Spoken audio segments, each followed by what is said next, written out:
Cabinet ने surrogacy नियमन विधेयक को मंजूरी दे दी है।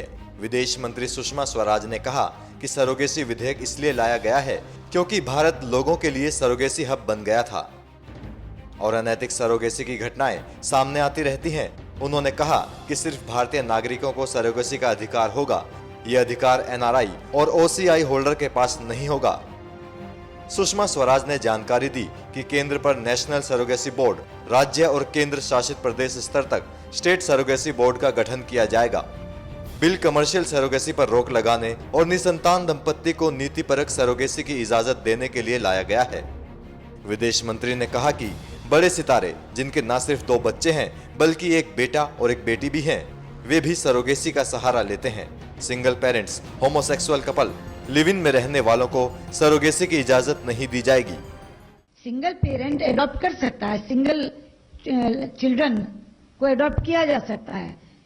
और जब हम सिंगल पेरेंट की बात करते हैं तो पुरुष भी एडॉप्ट कर सकता है, महिला भी एडॉप्ट कर सकती है। एडॉप्शन में कोई बच्चा है जिसको आप ले रहे हैं, यहाँ आप बच्चे के लिए किसी की कोख खरीद रहे हैं, उसका कोई आवश्यकता नहीं। आपके पास एडॉप्शन का विकल्प है, एडॉप्ट करिए। बल्कि वो जो बच्चे अनाथ घूम रहे हैं उनको एडॉप्शन में माँ बाप मिलेंगे। लेकिन सिंगल को अगर आप सरोगेसी की बात करते हैं तो सरोगेसी में तो फिर पहले तो आप एग या स्पर्म खरीदेंगे और उसके बाद आप सरोगेट मदर बनेंगे, तो ये सही नहीं है।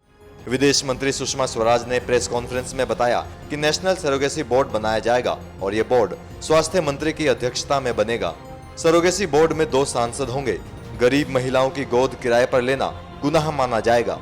सिंगल पेरेंट्स अनाथ बच्चों को गोद लें तो बेहतर होगा। सरोगेसी सिर्फ निसंतान दंपतियों के लिए ही होगी। अब से सरोगेसी के व्यावसायिक इस्तेमाल पर बैन होगा।